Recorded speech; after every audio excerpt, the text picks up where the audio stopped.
aprendermos mais e mais de Ti.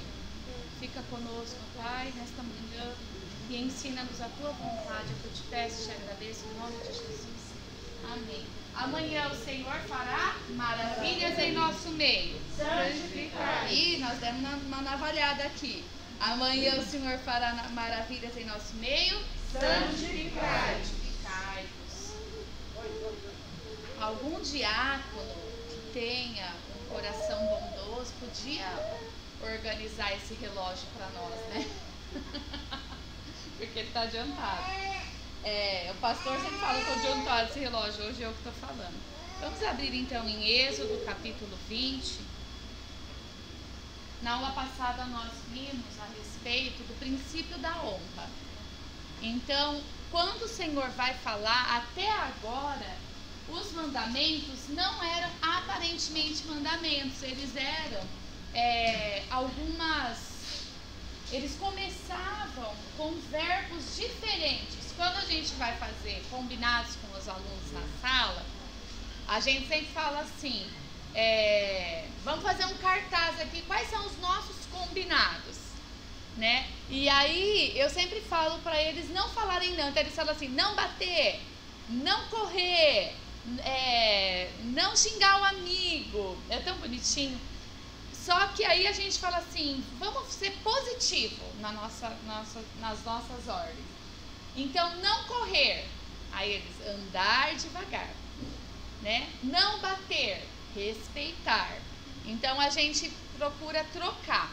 Mas tem algumas coisas que não correspondem exatamente. Nossa, o irmão foi fazer isso agora.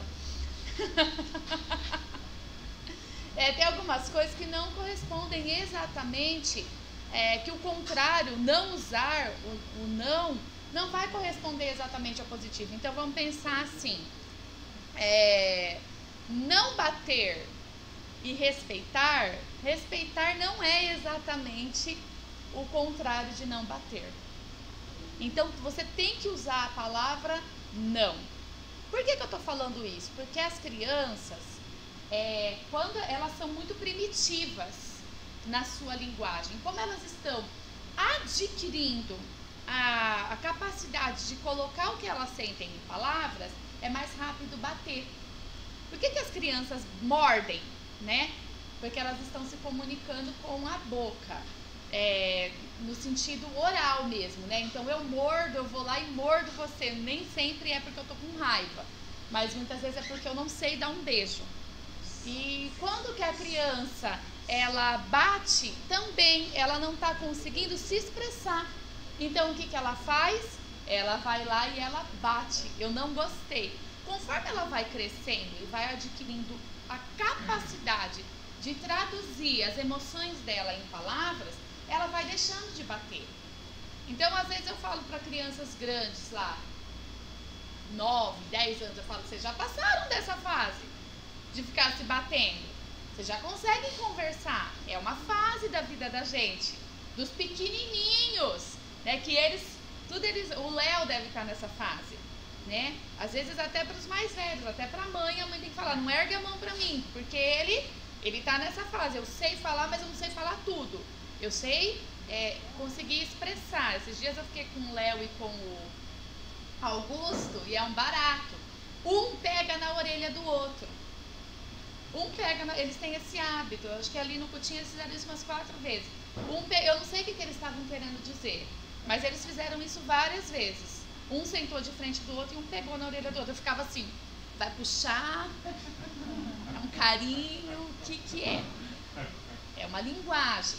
Aí aqui a gente viu que antes desse mandamento que nós vamos falar, no versículo 12, ele vem ensinar-nos a honrar. E ele vem ensinar-nos a honrar o pai e a mãe, que foi a aula passada que nós tivemos. Mexeu bastante com a gente essa aula. Eu percebi que durante a aula, todos nós fomos muito mexidos com tudo que o Senhor veio falar conosco. Esse mandamento sequente, ele tem muita relação com o de cima. Porque se nós não aprendermos a honrar o nosso pai e a nossa mãe, que é quem nos deu a vida, como que nós vamos honrar outras pessoas? E eu comecei a aula passada falando para vocês a respeito desse princípio, que é o de dar honra. A Bíblia fala, a quem honra, honra. Né? Então, a quem merece honra, a quem nós temos que dar a honra, nós temos que dar a honra. Com quem que nós vamos aprender a honrar? Com o pai e a mãe. Eles têm que ser, nós que somos pais e mães cristãos, nós temos que ser honráveis para os nossos filhos. Né? Porque tem pai e mãe que a gente honra porque tem que honrar. Mas não porque são honráveis. Mas nós que somos cristãos, temos que ser honráveis, quer dizer, facilitar essa honra para os nossos filhos. E empregar dentro da nossa casa esse princípio de honra. Para quê? Para que a gente não tenha aqui no versículo 13, 14, 15, 16, 17, que são os mandamentos que não tem como não falar não. Que são ordens de não. E quando Deus fala não, Deus está falando assim: se você for por esse caminho, o resultado é a morte. Se você for por esse caminho, o resultado é a morte. E ele começa talvez pelo pior. Ele começa pelo não matarás. Né? Êxodo, capítulo 20, versículo 13. Que é o tema da aula de hoje. Matar. E nós estamos inseridos numa sociedade em que, desde muito pequenos, eu vou falar para vocês aí, então, estou falando de bebês. É possível que a Alice já tenha visto um assassinato. Não, Thaís, não. Quantas vezes na TV ouvimos ali o Cidade Alerta, o Alerta Nacional, o Brasil Urgente, histórias narradas de assassinatos cruéis. E os nossos filhos estão crescendo habituados a não se chocar. Quantas e quantas pessoas fazem a sua janta ouvindo assassinatos? Não se choca mais. Na primeira vez que a gente ouviu falar, por exemplo, quando estava grávida da Ana, teve o assassinato da menininha Isabela Nardoni. Chocou. Nossa, foi chocante. Há algum tempo atrás, acho que umas 3 semanas, nós vimos um menino num barril aqui em Campinas. Chocou. Mas agora, há 3 dias atrás, foi encontrada uma criança de 3 anos num barril. Já não choca tanto, porque já não é aquela... Não, já vi uma vez uma criança num barril. Tô vendo segunda vez, né? Então, assim, a gente não tinha visto ainda uma criança sendo atirada. Quando a gente vê de novo, a gente vai se habituando a isso. Assassinatos de mulheres. Estamos habituadas já a ouvir. Ah, um homem matou, fulana matou. É uma coisa que diariamente a gente ouve. Então nós estamos o quê? Habituados à morte. Já não nos choca mais, já não nos... Nossa, meu Deus, não, a gente escuta e vai fazer o próximo a fazer. E não traz para nós a meditação que a morte precisa trazer. A Bíblia fala que é melhor nós estarmos na casa onde há luto. Por quê? Porque nós precisamos meditar a respeito da vida enquanto nós estamos vivendo. Enquanto nós podemos reparar aquilo que nós estamos fazendo no automático. Então, quando você vai num casamento e você vê como que estão escassos no casamento. Quando foi a última vez que você foi num casamento? Faz tempo que eu não vou no casamento. Acho que o último casamento que eu fui foi o da Lília. Não tem mais, as pessoas não se casam mais. Os jovens, eles não se casam mais, você pode ver. É difícil um jovem se casar. Aliás, os jovens já nem sonham mais em se casar. Mas quando a gente vai num casamento com o nosso marido, a gente pensa no nosso casamento. A gente medita. Quando você vai num velório, você medita na sua vida, porque a vida daquela pessoa já foi. Já não há mais nada que ela possa fazer. Aí você volta pensando, puxa, eu preciso mudar isso enquanto eu estou vivo. Eu preciso reparar esse erro enquanto há vida. E quando nós ouvimos falar da morte de uma pessoa, nós precisamos puxar para nós. A primeira morte por Covid, nós falávamos, lembra quando a primeira morte por Covid aqui em Sumaré? Nossa, morreu alguém por Covid em Sumaré. Oh, meu Deus, preciso usar a máscara. Hoje, nós já acostumamos. 250 mil mortes. mortes. O que tem para o almoço hoje? Nós nos habituamos à morte. E a reflexão que a morte teria que nos trazer, ela já não nos traz mais. Nos tempos de Noé, estava exatamente assim. E a morte, ela era tão usual que o Senhor resolveu Ele mesmo matar a todos. Como uma limpeza. Como se todas aquelas pessoas estivessem fadadas a matar. Condenadas não a morrer. Porque morrer, irmãos, todos nós vamos. Eles morreram no dilúvio, mas eles morreriam de outras coisas. Assassinados, por alguma doença. Eles morreriam. Mas o Senhor falou, eles estão condenados a matar. E Deus não tem medo que nós morramos. Deus tem medo que nós matemos. A nossa morte para Deus, ela é preciosa. A morte de um santo para o Senhor, ela é escolhida. Ela é amparada. Agora, Deus não quer é que nós nos tornemos assassinos. Essa é a preocupação de Deus. Que nós não matemos e não que nós não morramos. Esse é o paralelo que Deus faz. Então Deus está falando aqui para você, quando Ele disse, honra teu pai e tua mãe para que você viva. Agora Ele vem falar para que você não mate. Ele fala, eu quero que você viva. Para que você tenha vida em você, o que você tem que fazer? Honrar o outro. Mas existe uma coisa muito grave, você não pode matar. Porque quando nós estamos bem, nós temos o costume de nos ensoberbecer de estarmos bem. E acharmos que o outro não está bem porque ele não quer. É a meritocracia a qualquer custo. Então nós nos esquecemos que cada ser é único diante de Deus e tem uma história. E começamos a empregar discursos de massa. Então nós falamos assim, sabe por que não está bem? Porque não quer, porque quando eu quis, eu estive. Só que nessa caminhada, quantos tropeços nós conseguimos nos erguer a muito custo. E não é todo mundo que consegue se erguer. Eu trabalho com crianças já tem muito tempo. Eu falo sempre pro Vini, Vini, eu vejo a desgraça no começo. Eu vejo lá o abuso, a negligência, o abandono no começo. E a minha agonia é como que isso vai influenciar. Eu vou reagir? Essa criança vai conseguir reagir? Ou ela vai se afundar? Ou ela vai seguir o caminho que a família inteira está seguindo? O caminho mais fácil, que é o de reproduzir o que eu já vi. E não, porque nós reproduzimos o que nós sabemos.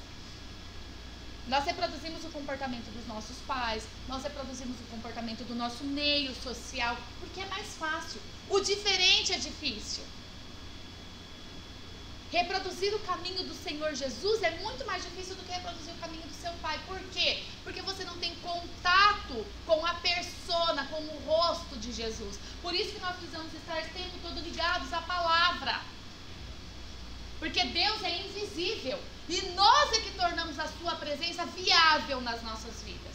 Por isso que nós temos que estar ligados, enxertados em Jesus. Porque senão nós vamos reproduzir o quê? O comportamento do meio onde nós estamos. E o meio em que nós estamos é um meio de morte.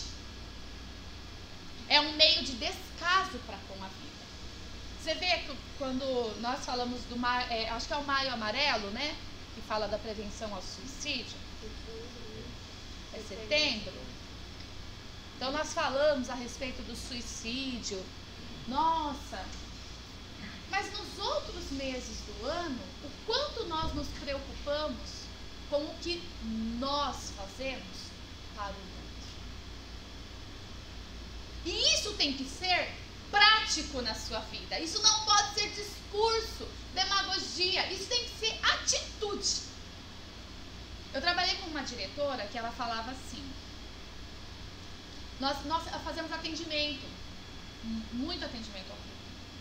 Então chegavam muitas vezes vozinhas, suadas, com 4, 5 netos.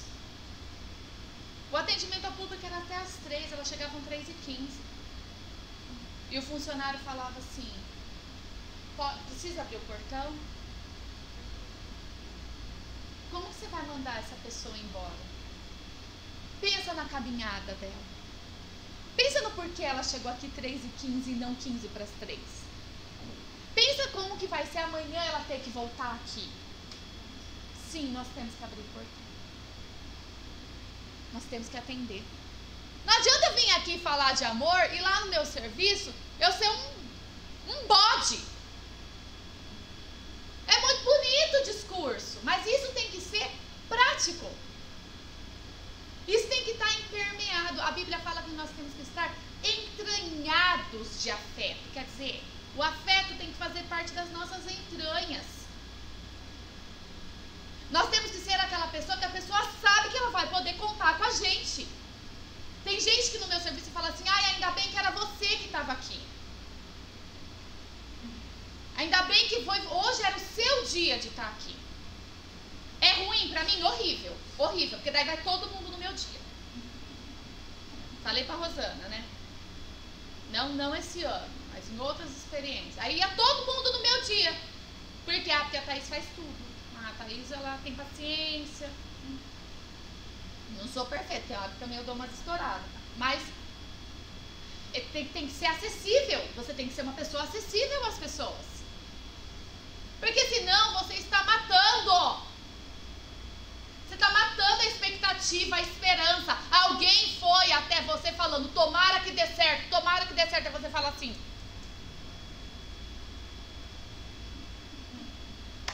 E depois você vem na igreja no domingo, pedir para Deus te abençoar. Eu não vejo lógica nisso. A qualquer custo.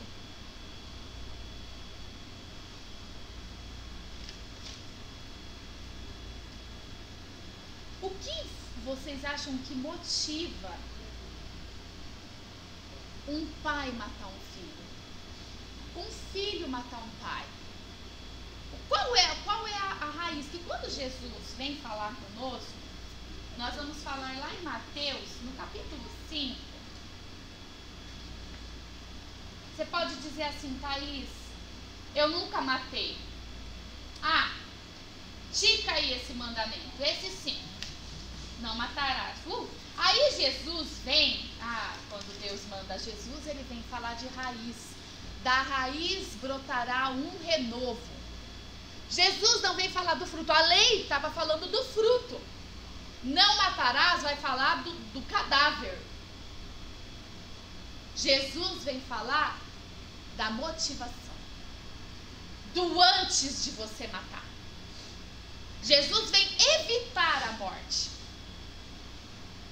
Antes de você pegar uma arma e antes de você pegar uma faca e tal, ele vem falar, vamos falar sobre raiz de maldade. Sobre raiz, da onde vem a raiz e não do fruto.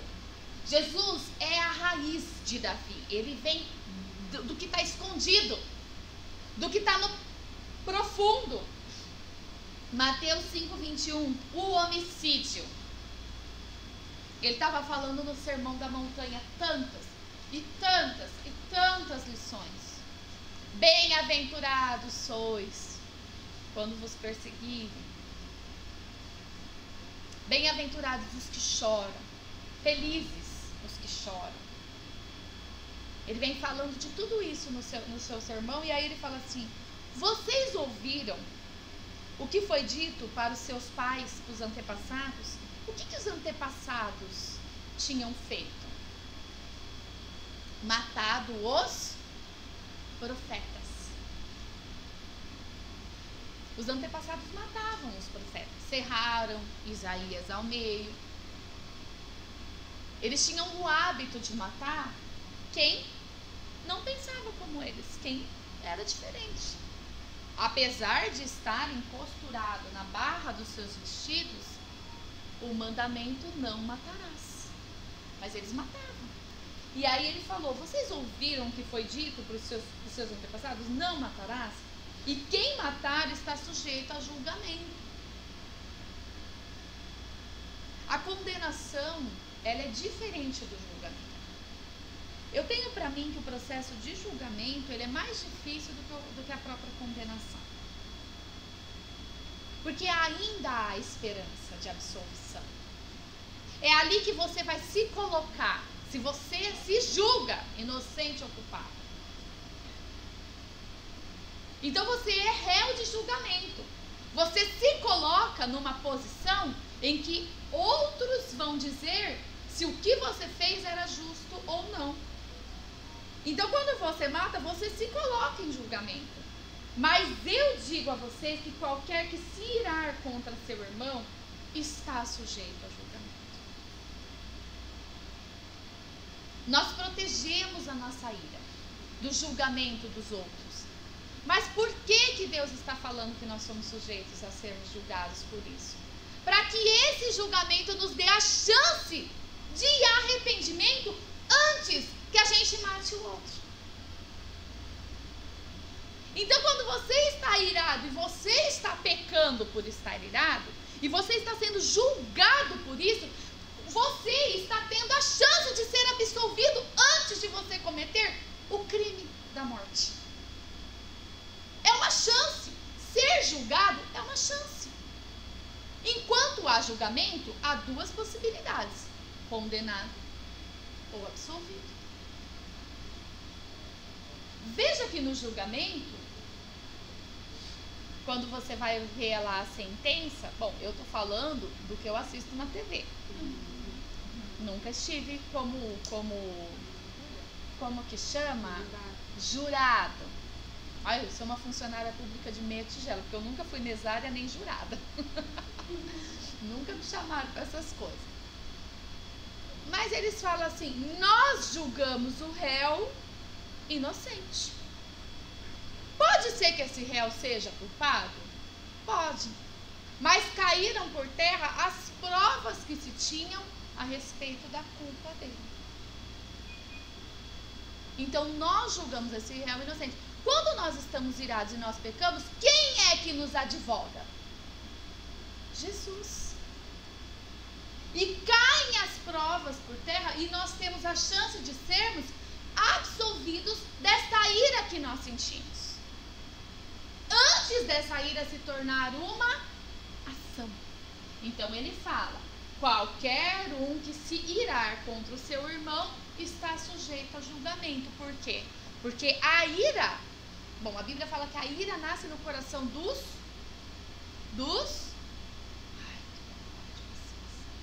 tolos.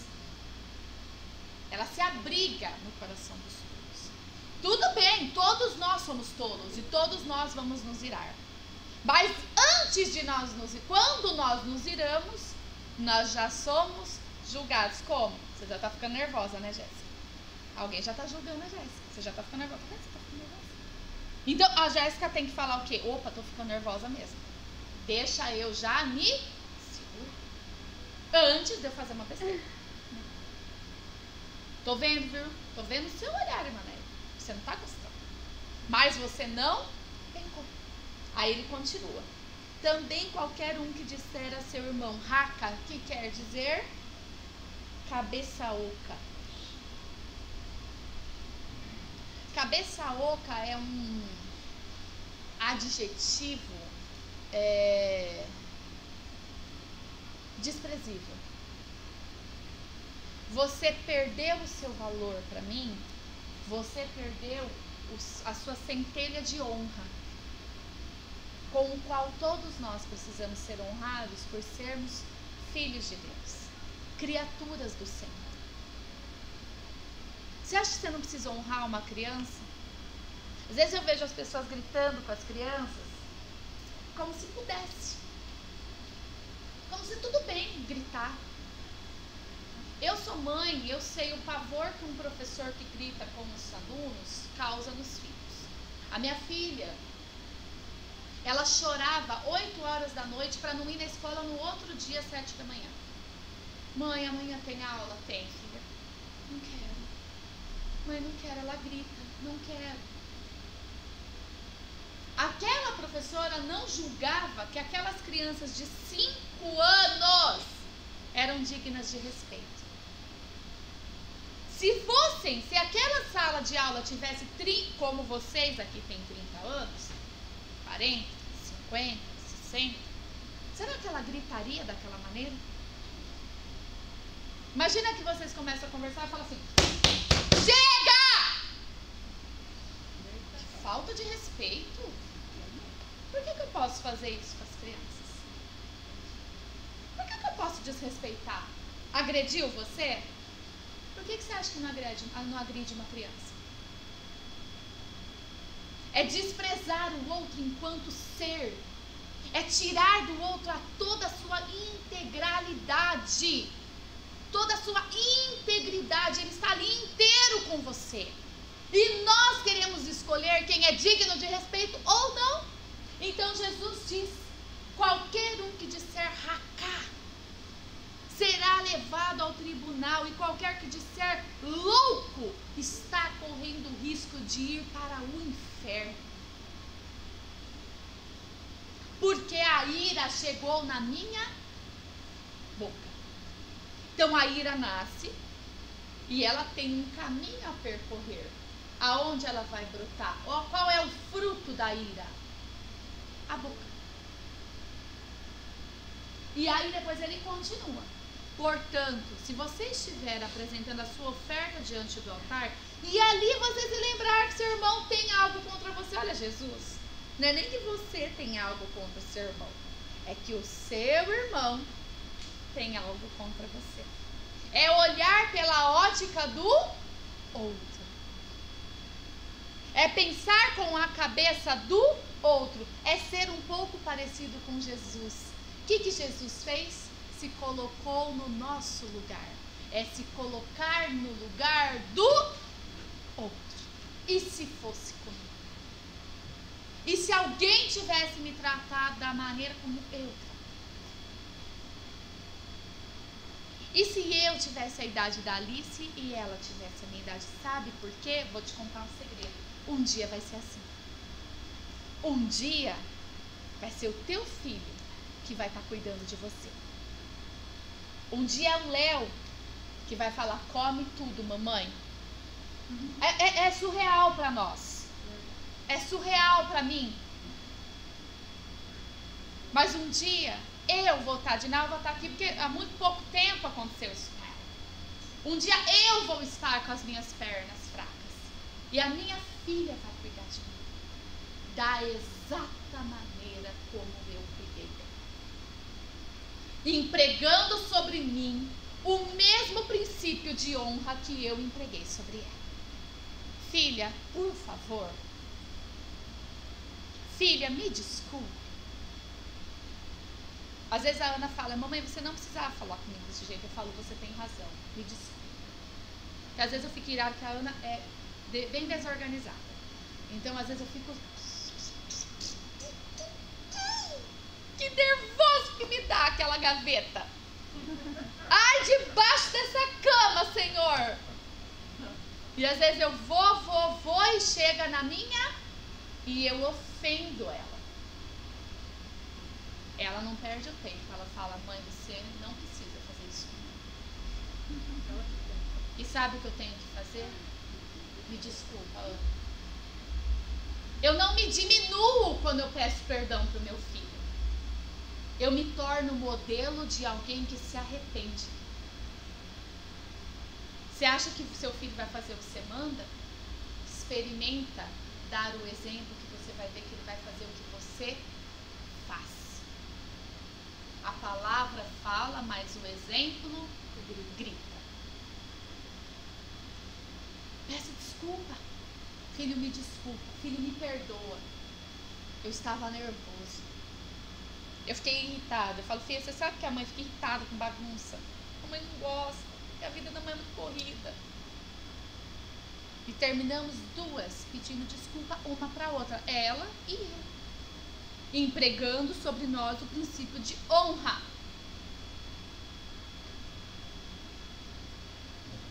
deixa a sua oferta ali, de lado, diante do altar, e vai primeiro reconciliar com o teu irmão. Depois você volta e apresenta a tua oferta. Sabe por que você vai se reconciliar com o seu irmão? Não porque você tem algo contra ele, mas porque ele tem algo contra você. É porque você ama ele. Jesus fez isso por nós. Ele deixou, ele foi lá nos buscar, nos reconciliou com Deus. E hoje nós podemos apresentar a nossa vida como oferta, um sacrifício vivo, perfeito e agradável diante do Senhor. Entra de acordo depressa com o seu adversário, que pretende te levar ao tribunal. Faça isso enquanto ainda estiver com ele no caminho. É agora que eu estou caminhando com você, Maria e Maurício. É agora que vocês estão caminhando juntos. Não é quando o Maurício estiver estendido no caixão e a Maria falar assim, eu devia ter pedido perdão. Não é. É enquanto nós ainda estamos no caminho. Entra de acordo com o seu filho enquanto vocês ainda estão caminhando juntos. Entra de acordo com o teu marido, com a tua mulher, com a tua nora. Deixa, a menina é nova. Ela vai aprender. Ela não é uma bruxa. Entra de acordo com a tua sogra. No caminho. Vocês estão caminhando juntos. Enquanto vocês ainda estão no mesmo caminho. Pois caso contrário, você pode ser entregue ao juiz. E o juiz ao guarda. E você poderá ser jogado numa prisão. Tem situações na nossa vida que a gente já está preso. E agora? Não consigo mais me reconciliar. Perdi.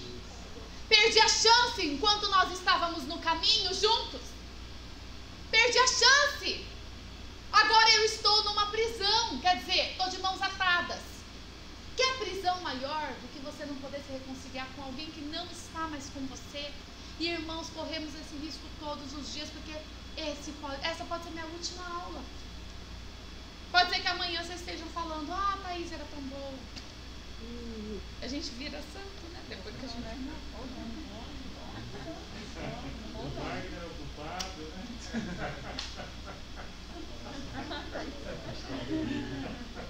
Maurício, eu tô sabendo que você está terrível. Eu já soube de ontem que o negócio foi constrangedor. A fechada hoje foi fantástica. Meu Deus! Ok. Romanos, capítulo 5. Romanos, capítulo 5, versículo 5. Diz assim: a esperança não decepciona, porque Deus derramou o seu amor em nossos corações por meio do Espírito Santo que Ele nos concedeu. Então, irmãos, a esperança, você tem esperança de reconciliação com essa pessoa aí, ó, essa aí que você está pensando, que o Espírito Santo, eu creio que vai conduzindo os pensamentos durante a aula. Você tem esperança de reconciliação com ela? Apega nesse versículo, a esperança não decepciona. A Bíblia fala, o verdadeiro amor lança fora o medo. Que medo do quê?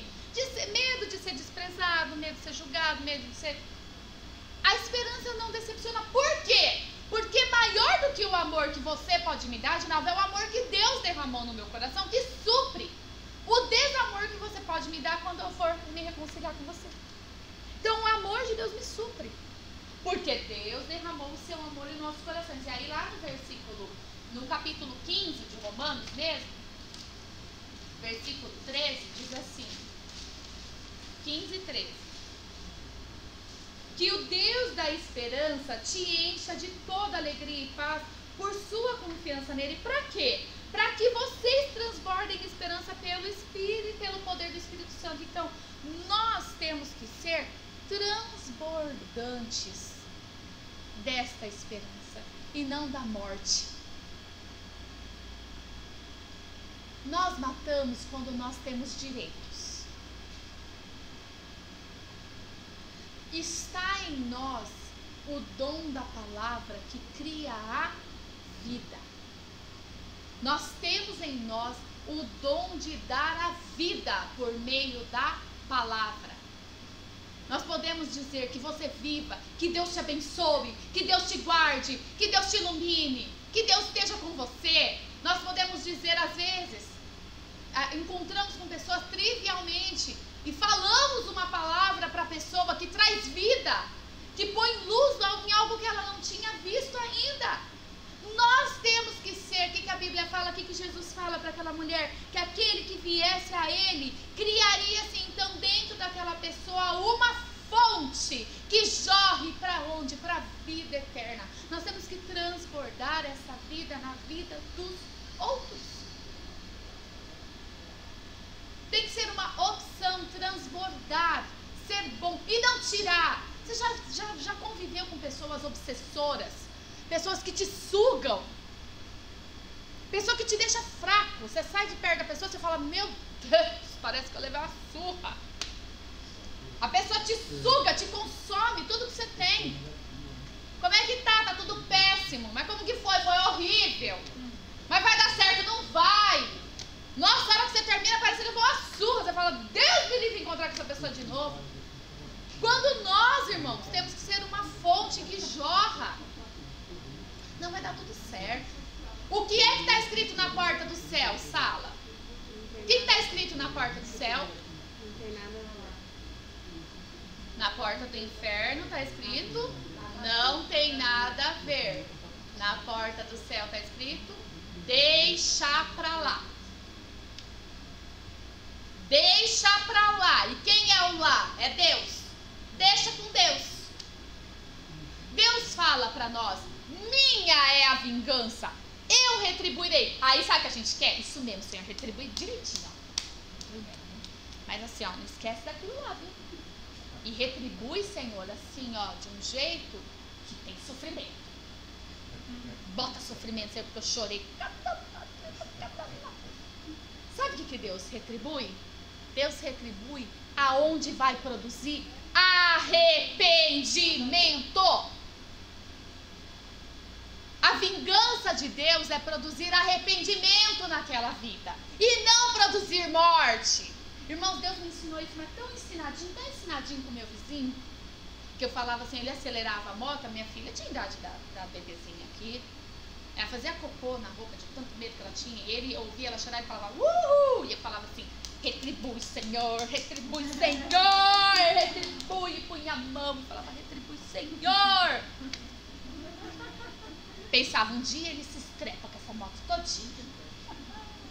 Eu, Thaís, carnal, né? Sangue da Thaís ali, Thaís Má, a velha Thaís ali. Aí Jesus veio e falou assim, posso te contar uma novidade? Eu falei, pode. Ele vai ter uma filha. Ele não merece. Ele não merece. Mas quando aquele moço pegou aquela filha e ele viu, Deus retribuiu a ele com vida. E o que eu queria? Que ele parasse de me infernizar. E ele parou. Deus é diferente da gente, irmão. Ai, até hoje eu fico constrangida com essa história, mas eu tenho que contar porque ensina as pessoas. Mas até anos e anos orando, Senhor, põe a mão na vida dele. Um dia, mas era eu que queria ver ele mal, não Deus. Deus formou ele dentro do ventre da mãe dele. Era minha velha Thaís. E Deus falou, não, filha, eu vim para que vocês tenham vida. Então não fique esperando que Deus vai matar ninguém, não, irmão. Tira isso da sua cabeça. Não fique esperando que Deus vai fazer os outros sofrer. Vai ficar numa cama de hospital. Não vai, irmão. Esse não é teu Deus. Você está no Deus errado. Você tem que ir para uma macumba aí, amarrar na boca de um sapo. É isso que o povo aí faz. Nós somos da luz. Lembra que os discípulos falaram assim?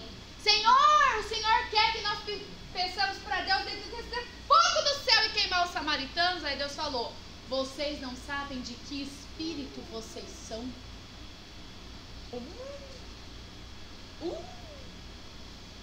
Deus falou para mim, você não sabia de que espírito você era, Thaís? Espírito de vida, transbordar o poder do Espírito, que habite em nós a alegria, Que essa esperança não seja uma esperança de morte, mas uma esperança de alegria. Que essa pessoa conheça, que essa pessoa viva, para que nós possamos juntos nos alegrar. Você consegue entender isso? Para com essa expectativa de morte, não vai acontecer nada de ruim, você vai ficar frustrado. Salmos, deixa eu ver se eu acho aqui o salmo. A ira desonra a pessoa. Antes de ir para o salmo, vamos lá para Gênesis capítulo 4, versículo 3. Olha como que Deus conversa com a nossa pessoa, com a nossa alma. Gênesis capítulo 4, versículo 3, diz assim: passado algum tempo, Caim trouxe o fruto da terra como oferta do Senhor. Abel, por sua vez, trouxe as partes gordas da primeira cria do rebanho. O Senhor aceitou então o de Abel e rejeitou a de Caim. Por quê? Porque Deus não queria o que Caim trouxe? Não. A raiz, irmãos, Deus lida com o que ninguém vê. Você vê como vê o homem. Deus vê o coração. Por isso que é complicado a gente falar das motivações. E aí ele fala assim: então o Senhor disse a Caim, versículo 6. Olha Deus falando pra você. Por que você tá brava, Lívia? Ellen, o que aconteceu? Por que você tá brava? Damiana, por que você tá nervosa? Por que decaiu o teu semblante? Se você fizer o bem, você não vai ser aceito também? Mas se você não fizer, saiba que o pecado está aqui na porta. Ele deseja te conquistar, mas a você, não é a Deus que cabe. Para de jogar na conta dos outros. A você cabe o quê? Dominar. Irmão, a primeira coisa que Deus deu para o homem quando ele o criou foi o domínio. Deus olhou para Adão e falou: domina. Domina. Nós fomos feitos para estarmos acima de tudo isso, nos lugares altos, dominando. Nós não temos que ser dominados. A Bíblia fala: vocês serão cabeça. Cabeça tem cérebro, tem que pensar, tem que agir com inteligência e não cauda. Ou você vai ser que nem um cachorro que corre atrás da cauda e a gente já não sabe o que é o que. Você é um ser racional. A você, Caim, cabe dominar. Deus não estava preocupado com Abel. Deus estava preocupado com Caim. Se Deus estivesse preocupado com Abel, Deus chegaria para Abel e falava assim: Abel, não vai para o campo com o teu irmão porque ele vai te matar. Mas Deus se preocupou com Caim porque Caim viveu a vida inteira com a sombra da morte. A morte nos acompanha. O que nós fazemos de errado, se nós não nos arrependermos, isso nos segue e nos alcança e nos pune. O que nos pune são os nossos próprios pecados. Nos fazem mal, nos condenam. Efésios 4, 26. Nós vamos ler alguns versículos agora. Efésios 4, 26. Diz assim: 26 e 27. Quando vocês ficarem irados, não pequem. Apazigue a sua ira antes que o sol se ponha. Então o que você vai fazer com a sua ira? Quem é que vai apaziguar a tua ira? Você. Deixa pra lá, deixa pra lá, deixa pra lá, deixa pra lá. Deixa pra lá, deixa pra lá, deixa pra lá. Esquece, deixa. Cuida, Senhor, esquece, deixa. Vai falando. Apazigua a tua ira quando? Aí, se Deus falou que tem um tempo, tem um tempo. Quando? Antes que o sol se ponha. Porque quando nós dormimos, abaixa a nossa guarda. E Satanás vem e planta sementes de mal. Existe um motivo para Deus falar: antes que o sol se ponha. Se não tivesse importância o tempo, Deus não falaria, mas ele fala. Não dê lugar ao diabo, porque quando eu durmo bravo, eu estou dando lugar, porque senão eu não estaria aqui. Você está dando um lugar para o diabo. Então, apacigua seu coração. Quando? Antes que o sol se ponha. Não dê lugar ao diabo. A Bíblia diz, o diabo, vosso adversário, anda em derredor de vós, bramando como um leão, buscando a quem possa tragar, ao qual resistam firmes na fé. Lucas capítulo 17, nós estamos terminando. Lucas capítulo 17, versículo 3, diz assim. Eu gosto quando Jesus fala assim. Alguém lê para mim o versículo 3. Lucas 17, 3. Lê bem alto. Tomem cuidado. Tomem cuidado. Vinícius leu. Outra pessoa, outra tradução. Tomem cuidado. Mais uma tradução. Olhai por vocês mesmos. Olhai por vós mesmos. Mais alguma tradução. Eu estou avisando vocês. Opa! Tomem cuidado. Eu estou avisando vocês. Mas eu posso te falar qual que fala mais no meu coração? Olha por você mesmo. É o pai falando assim pro filho. Cuida de você. O outro não é problema meu. Cuida de você. Já falou isso pro seu filho? Cuida de você. Ai, que você me apareça aqui de novo desse jeito. Cuida. Olhai por vós mesmos. Se o seu irmão pecar, repreenda-o. Se ele se arrepender, perdoa-lhe. Se pecar contra você 7 vezes no dia e 7 vezes voltar para você dizendo, eu estou arrependido, perdoa-lhe. O que os discípulos então falaram? Ai, aumenta a nossa fé. Ai, Senhor, aumenta a minha fé. Você pede isso para Deus todo santo dia, porque conviver é difícil. Se essa pessoa vier 7 vezes e falar, me perdoa, me arrependi, o que você vai fazer? Aumenta a minha fé. Porque a fé é que nos faz agradar, não o estrupiado que briga com a gente o dia inteiro. 7 vezes no dia essa pessoa brigou com você. Mas a fé faz você agradar a Deus. Você faz porque você quer agradar a quem? A Deus. Para terminar, Salmo 73 é um salmo de Asaf.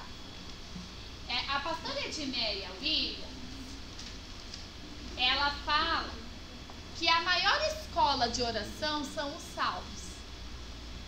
E é interessante porque é assim mesmo que a gente tem que ser. A gente tem que chegar diante das pessoas, diante do Senhor, do jeito que a gente está. Você está bravo? Você chega bravo. Senhor, eu estou brava. Hoje eu estou brava, sabe por quê? Por causa que a Lilian fez isso comigo, eu estou nervosa. O Senhor cuida dessa situação porque eu estou nervosa. Pai, mas eu estou tão nervosa. Você não sai da presença de Deus enquanto você não deixar lá a tua alma, que você está nervosa. Você está bravo, você está assim, Senhor. Isso vai depender muito do seu temperamento. Eu chego na presença de Deus, meu Deus, não sabe o que aconteceu. De novo aconteceu isso. Vai ter a pessoa que vai chegar brava. Olha, Senhor, o Senhor cuida, senão eu vou cuidar. O Senhor cuida, o Senhor me segura. Espírito Santo, o Senhor segura aqui. Vai ter a pessoa que vai falar assim, Senhor, coitado dele, eu não tenho raiva, eu tenho é dó. São os temperamentos das pessoas. Cada um tem o seu. O fleumático, ele vai falar assim, eu nem percebi o que aconteceu. Oi?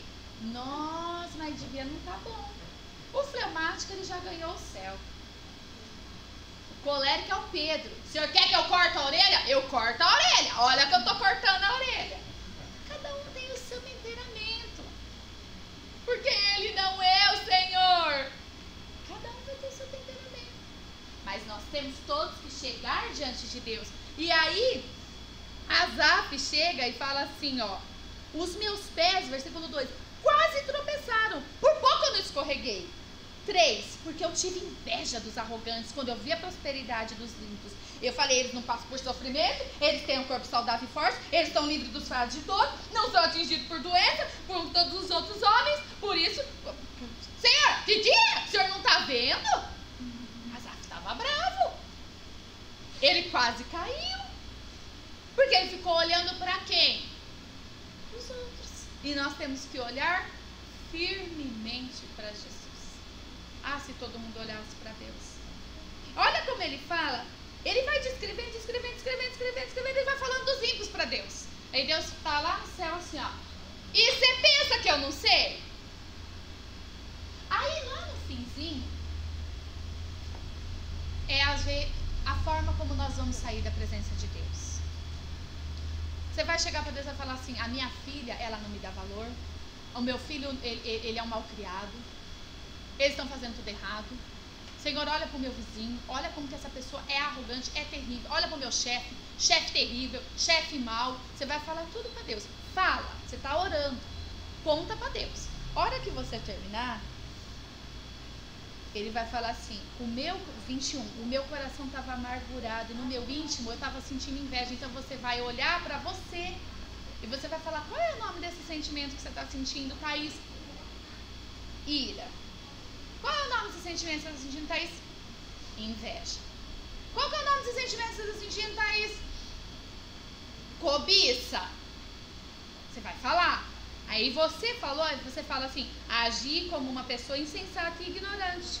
A minha atitude para contigo era de um animal irracional. Contudo, eu estou sempre contigo. Então, quando eu estou sempre com Deus, eu fico muito parecidinho com Ele. Eu estou sempre contigo. Toma a minha mão direita e me sustém. Tu me dirige com teus conselhos e depois me recebe com honra. O outro não te honrou? Ah, Deus te honra. Deus te honra. O outro não te honrou, mas Deus te honra. Deus te toma de baixo e te põe lá em cima, independente do que os outros façam. Aí você nem lembra que os outros existem, porque é Deus que está te honrando. Aí ele fala assim, tu dirige, aí ele fala assim, a quem eu tenho no céu, senão a Deus? E na terra eu não desejo mais nada de que está junto de Deus. O meu corpo e o meu coração podem fraquejar, mas Deus é a força do meu coração, Ele é a minha herança. A minha herança é o Senhor. Você entra da presença de Deus triste e você sai sambando de alegria. Nunca nós vamos entrar na presença de Deus de uma forma que nós vamos sair tristes. Nunca nós vamos sair da presença de Deus sem uma promessa. E eu vou te falar, a promessa de Deus não é promessa de político, não. Ele vela pela sua palavra para cumprir. Você não precisa matar. Eu gostaria que você saísse de hoje pensando isso. Eu não preciso matar alguém quando eu estiver irado. Mesmo que eu tenha o direito de matar. Esquece os seus direitos. Na porta do céu está escrito...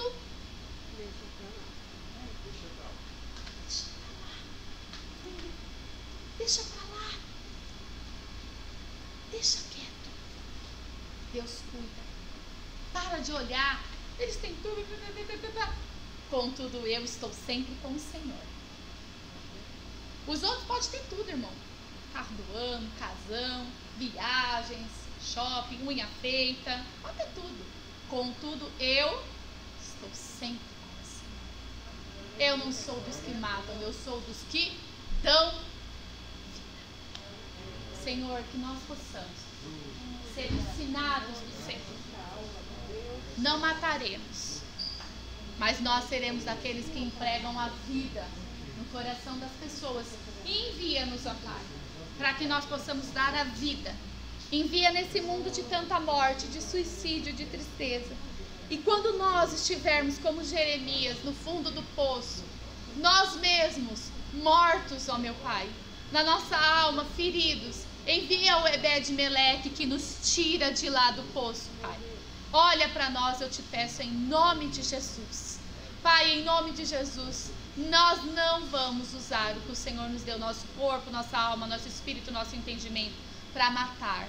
Mas nós vamos usar para entregar vida. Eu te peço em nome de Jesus. Dá-nos um domingo abençoado, uma semana na tua presença. Traga-nos de volta na próxima aula, em nome de Jesus. Amém. Deus abençoe, irmão. Bom domingo.